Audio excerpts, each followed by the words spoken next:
The air inside Grey Ridge State Prison smelled like smoke, sweat, and fear. The sound of metal clanging echoed through the cell blocks as flames lit up the dark hallway. Sirens screamed in every direction. Guards shouted orders, radios buzzed, and prisoners ran wild, breaking through shattered gates. It was chaos. In the middle of it all stood Warden Henry Cole, covered in dust, gripping a flashlight. His voice shook as he yelled into his radio. Cell Block C is breached. I repeat, Cell Block C is gone. But no one answered. The signal was dead. Then, out of the fire and smoke, a man stumbled toward him, an inmate with blood on his shirt and something clutched in his hand. It wasn't a weapon. It was a file, old, yellowed, and stamped confidential. 2009. The inmate's voice cracked as he coughed from the smoke. You should have destroyed it, Warden. They'll know now. Everyone will know. Cole's face went pale. His eyes widened. That file wasn't supposed to exist. It was the one thing that could ruin him and expose a secret he'd buried 15 years ago. Before he could speak, the inmate dropped the file on the floor. Papers scattered everywhere. Among them was a single photo of a young man in a prison uniform, standing beside a guard. Written across it were 2 words, still alive. The alarms blared louder. The lights flickered. The file burned at the edges as fire crawled closer. And just before the ceiling caved in, Warden Cole whispered, "It can't be him. He was supposed to be dead." Everything went black. 15 years earlier, Grey Ridge Prison had been known as one of the safest in the country. It sat on the edge of a small Ohio town, surrounded by thick pine trees and steel fences. The people who worked there, guards, nurses, janitors, were all locals. Everyone knew everyone. Back then, Henry Cole wasn't the warden. He was just a rookie guard trying to do his job and keep his head down. He worked the night shift and often found himself alone in the long, echoing corridors, listening to the hum of the lights above him. It was in those early years that something terrible happened, something the state buried deep. A young inmate named Eli Turner had gone missing one stormy night. The cameras malfunctioned, the logs were altered, and his body was never found. The official story said he'd escaped during a power outage, but those who were there whispered that Eli never made it past the inner gate. Cole remembered that night vividly. The rain, the alarms, the sudden silence after Eli disappeared. The older guards told him not to ask questions. "For your own good, kid," one had said. "Some doors are better left closed." Cole listened. He didn't ask again, but he never forgot. Now, 15 years later, those closed doors were bursting open. The riot had started in the East Wing just after breakfast. A fight between 2 gangs had spiraled out of control. Within minutes, dozens of prisoners joined in, overpowering guards and breaking through cell bars with makeshift tools. Warden Cole ordered a lockdown, but the security systems froze. It was as if someone had planned it. Power went out. Cameras stopped recording. Gates jammed open. By the time backup arrived, the prison was already burning. Cole and a small group of officers made their way toward the control room, trying to restore the systems. But something else caught his eye. Someone had broken into the archive room, the place where old records were kept. When he entered, the room looked ransacked. Boxes thrown everywhere. Files missing. The air smelled of dust and smoke. Then he saw it. A single folder on the floor, open to a report labeled Incident. Eli Turner, 2009. Cole's heart skipped. No one was supposed to have that. That file was sealed under court order. Only he and 2 others even knew it existed. But it wasn't just open, it had been tampered with. Someone had written on the last page in black marker, "He's still here." Cole froze. Still here? Eli Turner would have been in his 30s by now, if he was even alive. But if that was true, where had he been all this time? Outside, the riot got worse. Prisoners were breaking into offices, throwing papers and shouting demands. Smoke filled the corridors. Fire alarms blared until they cut out completely. "So, we need to evacuate." Officer Grant yelled, pulling Cole away from the file. But Cole couldn't move. His mind was spinning. The inmate he'd seen earlier, the one holding the file, had been locked in solitary for years. His name was Marcus Dent, and he had no visitors, no allies. Yet somehow he knew about Eli Turner. Cole finally nodded. Get the east wing under control. I'll handle this. He rushed down the hallway towards solitary confinement, stepping over debris and broken glass. Flames licked the walls as he reached Marcus's cell. The door was half open. The cell was empty. On the wall, written in ash, were the words, Room 47, below. Cole's breath caught. He knew what that meant. Room 47 wasn't on any map. It wasn't part of the prison anymore, or at least, it wasn't supposed to be. It was part of an old basement built before the renovations in 2010, sealed off after an accident. Cole had never been down there, but the older guards used to talk about it like it was cursed. They said strange noises came from the floor below at night. They said the air vents carried voices. And now, someone wanted him to go there. He grabbed a flashlight and made his way down the service stairs. The smell of smoke grew stronger. The lower he went, the darker it got. When he reached the bottom, he found a rusty metal door with faded paint. The number 47 was still visible beneath years of dust. He pushed the door open. The hinges groaned. Inside was a long hallway lined with broken lights and old storage crates. He stepped inside carefully, the floor creaking under his boots. His flashlight flickered across a wall full of papers, old mugshots, reports, and evidence photos.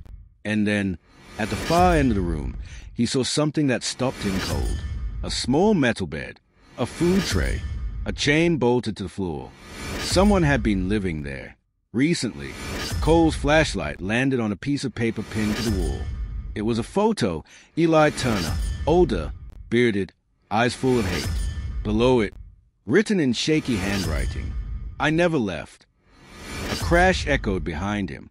Cole spun around, flashlight shaking. The door he came through had slammed shut. Footsteps echoed in the dark. Who's there? He shouted. No answer. He pointed the light toward the sound and saw a man standing just beyond the beam. Dirty clothes, gray hair, thin face. The man smiled. You finally came back, Henry. Cole's throat went dry. He knew that voice. It was impossible, but real. Eli Turner, he whispered. The man's grin widened. Took you 15 years to remember me. And before Cole could move, the man reached behind his back, pulling something glinting out of the shadows. The alarms went dead. The lights flickered once. The building groaned.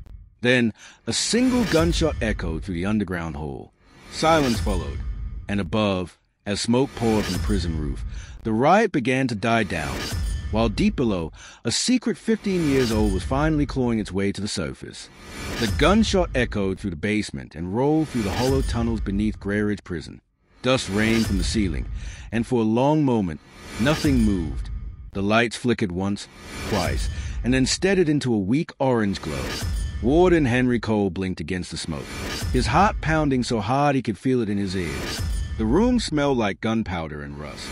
His flashlight had fallen, spinning on the floor until it pointed toward the wall. He blinked and realized Eli Turner was gone. Only the faint echo of his footsteps remained, fading down one of the side corridors. Cole's trembling hand reached for the flashlight. The gunshot hadn't hit him, but who had fired it? He followed the sound through the narrow tunnel. His boots splashed in shallow puddles. Water dripped from the pipes above like the slow ticking of a clock. The corridor opened into a small control room filled with old monitors and tangled wires. Some of the screens still flickered, showing grainy black and white images from cameras that should have been dead for years. And on one of those screens, Cole saw Eli. He was walking down a hallway somewhere inside the prison, one level above, carrying a metal box. Cole leaned closer. The man looked older, thinner, but his face was unmistakable. The same inmate who had vanished 15 years ago was now walking through a prison that was on fire. Cole grabbed the radio from his belt. All units, report. Do not engage inmate Turner. I repeat, do not. The static drowned him out. The line was dead again. He slammed the radio down and ran toward the stairs. When he pushed open the basement door, he was met by chaos. Smoke choked the air, and the flickering emergency lights made everything look red. Prisoners were being led out by riot officers in gas masks. The riot was finally ending, but the damage was everywhere. Broken doors, blood on the walls, and the sickening smell of burned plastic and fabric. As Cole moved through the corridor, he saw the faces of guards and inmates alike, eyes wide and confused. "What happened down there?" one officer asked. Cole didn't answer. He couldn't. He wasn't sure what he had just seen himself. He stepped over fallen debris and made his way toward the medical ward. That was where he'd seen Eli heading on the old monitor. The ward was dark except for a few flickering lights. He pushed open the door slowly, his flashlight cutting through the smoke. The beds were overturned, the cabinets emptied, and on the far wall, written in red marker, were the words, "You buried the truth, Henry. I dug it up." Cole's knees weakened. He leaned against the wall, gripping the flashlight so tightly his fingers hurt. What truth? What was Eli talking about? He remembered 2009, the night Eli disappeared. The storm, the broken cameras, the chaos. Everyone thought he'd escaped, but what if he hadn't? What if someone had helped him vanish? His mind raced back to that night. He remembered seeing Warden Jeffrey Sloan, his old boss, standing near the basement stairs, soaked from the rain, holding a metal box just like the one Eli had carried in the video. The next day, Sloan told everyone Eli was gone, that the storm shorted the cameras, and that was that. No questions allowed. Cole had believed him. But what if Sloan hadn't just covered up an escape? What if he had locked Eli away? Alive? Cole stumbled to the center of the room, shining his flashlight around. Then he saw it. The same metal box from the monitor, lying half open under a broken table. He knelt beside it, wiping soot from the lid. Inside were photos, old surveillance pictures, medical reports, and one file marked Project Renewal. He flipped it open. The first page read, "Subject, E. Turner, Behavioral Modification Study. Status, contained. Authorization, W. Sloan." Cole's stomach turned. It wasn't a prison report. It was a research file. Someone had been experimenting on inmates, and Eli had been the test subject. The next page made his blood run cold. After the 2009 blackout, Subject was relocated to sublevel containment for observation. Subject remained compliant. Sublevel containment, room 47. Cole dropped the papers and stepped back. That meant for 15 years, Eli hadn't escaped. He had been kept here, below the prison, hidden from the world. The file even had notes from the following years, records of meals, psychological evaluations, and medication logs signed by staff who no longer worked at Grey Ridge. Some were dead. Others had left without warning. Cole realized now that the riot wasn't random. Someone had planned it. Eli had set the fire to draw attention, to force the truth out after all this time. But why now? Why burn the prison that had kept him alive? He heard a noise behind him. A shadow moved near the doorway. Cole turned, flashlight shaking. "Eli." The man stepped into view, his face half covered by the flickering light. It was Eli, alive, breathing, eyes hollow and red from the smoke. He held a stack of papers in one hand and an old pistol in the other. "You knew," Eli said quietly. Cole shook his head. "I didn't. I swear, I didn't know what they did to you." Eli walked closer, his boots echoing on the tile. "You were there. You saw them take me. You heard me scream." Cole tried to speak, but the words wouldn't come. He remembered that night differently, or maybe he'd convince himself he did. The truth was blurry now. "I was their experiment," Eli continued. 15 years locked under this place while you walked free. They called it science. They called it rehabilitation. But it was torture, Henry. Cole lowered his flashlight. "What do you want from me?" Eli stared at him for a long time. "Justice," he said simply. "And if the world won't give it, I will." He dropped the papers onto the floor. They scattered. Names, dates, reports, all proof of what the prison had done. Cole saw one sheet labeled Phase 2 candidates. His own name was at the bottom. Before he could react, Eli raised a pistol. "You can't hide what happened in them all." Cole took a slow step forward. "Eli, listen to me. The people who did this, they're gone. Sloan's dead. The program ended years ago. You can stop now. You're free." Eli laughed bitterly. "Free? I'll never be free. I want the world to see what you did to me." Then, From the hallway, a new sound filled the air, heavy boots and shouting. The guards were coming. Cole turned his head for just a second, and Eli used that moment to vanish into the smoke. The door swung open as officers flooded in. "Warden, are you all right?" one yelled. Cole didn't answer. He was staring at the papers on the ground. They were wet from the sprinkler system, but the words were still clear. Subject's mind shows signs of memory replacement. Recommend full isolation. Cole's heart sank. Was that why he couldn't remember the truth about that night? Did they do something to him too? Before he could think further, a loud explosion rocked the building. The officers ducked, and Cole shielded his face from flying debris. Smoke poured through the cracks in the ceiling. Someone screamed, the east wing collapsing. Cole's radio crackled to life again for the first time in hours. Warden Cole. Turner's heading for the main yard. He's got the files. Cole's eyes widened. If Eli got out with those documents, the entire prison system could come crashing down. Every hidden experiment, every name, it would all be public. He sprinted down the corridor, past fallen beams and burning debris. The air grew hotter as he neared the main gate. He could see the open yard through the haze, flames lighting up the night sky. Dozens of prisoners lay on the ground, surrounded by guards. And in the middle of it all, Eli Turner was climbing the outer wall, clutching the files to his chest.